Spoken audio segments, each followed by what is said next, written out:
তাদের আজানের দাবি আর আমাদের আজানের দাবি কি এক? ইয়াজিদও আজান দিয়েছে শুক্রবারে, হযরত হুসাইনের শিবিরেও আজান দিয়েছে। ইয়াজিদের আজানের দাবি ছিল হুসাইনকে জবাই করে হলেও গদি ঠিক রাখা, আর হুসাইনের শিবিরের 72 জনের আজানের দাবি হলো 72 জনের জীবন দিয়ে হলেও হুসাইনকে বাঁচানো, ইসলামকে বাঁচানো। এখন দুই আজান কি এক? এই দুই আজানের সিলসিলা আজও পর্যন্ত জারি আছে। এই যে আমরা বলি কেন, সবাই বলে মুসলমান মুসলমান, ছোটখাটো মত পার্থক্য সব বিভেদ তুলে দিয়ে আমাদের এক হওয়া উচিত। কিন্তু ছোটখাটো মত পার্থক্য বলে কোনটা বোঝাচ্ছে? রাসূলুল্লাহ সাল্লাল্লাহু আলাইহি ওয়াসাল্লামের এত মর্যাদা যতটা আমরা বলি, এইটুক কি ছোটখাটো মত পার্থক্য? এটা না, এটা ছোটখাটো মত পার্থক্য হতে পারে না।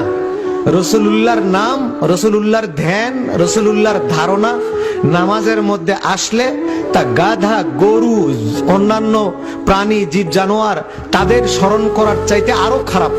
এইটুক কি, এটা কি ছোটখাটো ধারণা? না। রাসূলুল্লাহ সাল্লাল্লাহু আলাইহি ওয়াসাল্লাম সলিমউদ্দিন, কলিমউদ্দিন, জহিরউদ্দিন, দবিরউদ্দিনের মতো একজন সাধারণ মানুষ, এই ধারণাটা কি ছোটখাটো ধারণা? রাসূলুল্লাহ সাল্লাল্লাহু আলাইহি সাল্লামকে সবাই মিলে একসঙ্গে দরুদ পড়লে এটা একটা বেদাত।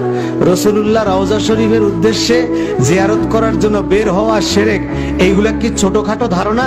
না না। আজকে ইহুদি নাসারারা তারা তাদের দেশে মাদ্রাসা বানাইয়া ওই সব মাদ্রাসা অনেক কোটি কোটি ডলার দিয়ে শিক্ষক কিনে, এই মিশর থেকে শিক্ষক কিনে তাদের দিয়ে আলেম বানাইয়া ওই সমস্ত আলেমদেরকে মিডল ইস্টের বিভিন্ন স্পর্শকাতর জায়গায় সেট করে দিয়েছে। তারা শুধু একটি ফতোয়া দিবে, নামাজ রোজার ফতোয়া নয়, একটাই ফতোয়া তারা দিবে, সেটা হলো রাসূলুল্লাহ সাল্লাল্লাহু আলাইহি সাল্লামের সম্মান কি করে ছোট করা যায়, ওই ফতোয়াগুলো তারা দিবে। এই টার্গেটের শিকার সর্বপ্রথম হয়েছে মক্কা, মদিনা এবং সৌদি আরব। সৌদি আরব এক নম্বরে তাদের টার্গেট, তারপরে হলো বাকিরা। এই সৌদি আরবে সেই টার্গেট মোতাবেক তারা পেয়ে গেল নাসিরউদ্দিন আলবানীকে, তারা পেয়ে গেল আব্দুর রহমান কুওয়েতিকে, তারা পেয়ে গেল ইবনে তাইমিয়াকে, তারা পেয়ে গেল মোহাম্মদ ইবনে আব্দুল ওয়াহাবকে।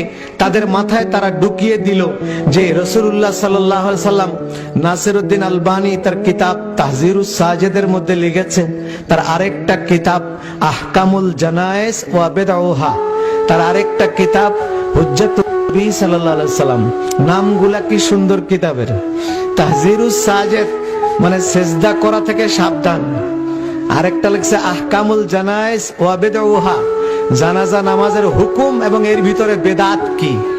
আরেকটা কিতাব লিখেছে হুজ্জাতুন নবী, নবীর হুজ্জত দলিল কি। এই কিতাবগুলোর মধ্যে দুটো বিষয় পাওয়া গেছে। একটা বিষয় লিখেছে নাসিরউদ্দিন আলবানী, যে রাসূলুল্লাহর, ওরা বলে কবর, নাসিরউদ্দিন আলবানী লিখেছে কবর, রাসূলুল্লাহর কবরটাকে মসজিদে নববী থেকে তুলে বাইরে কোথাও দিলে ভালো হতো, তাইলে দুনিয়ার মানুষগুলি শিরক করার থেকে বাঁচত। আরেকটা কথা লিখেছে রাসূলুল্লাহর সবুজ গম্বুজ নিয়ে দুনিয়ার বহু কবি কাল্পনিক ভাবে অনেক কিছু লিখেছে, অনেক মানুষ ওই সবুজ গম্বুজকে ভালোবেসে আগায় আসে, এটা একটা শিরক। সবুজ গম্বুজটাকে ভেঙে ছাদ পিটাইয়ে দিলে ভালো হতো। এই দুটা প্রস্তাব তারা সৌদি গভর্নমেন্টের কাছে রেখেছে। বাদশাহ ফাইসাল এই লোকটাকে, আব্দুর রহমানকে কুয়েতে নির্বাসনে দিয়েছে, নাসিরউদ্দিন আলবানীকে সৌদি আরবের নজদ থেকে বহিষ্কার করেছে।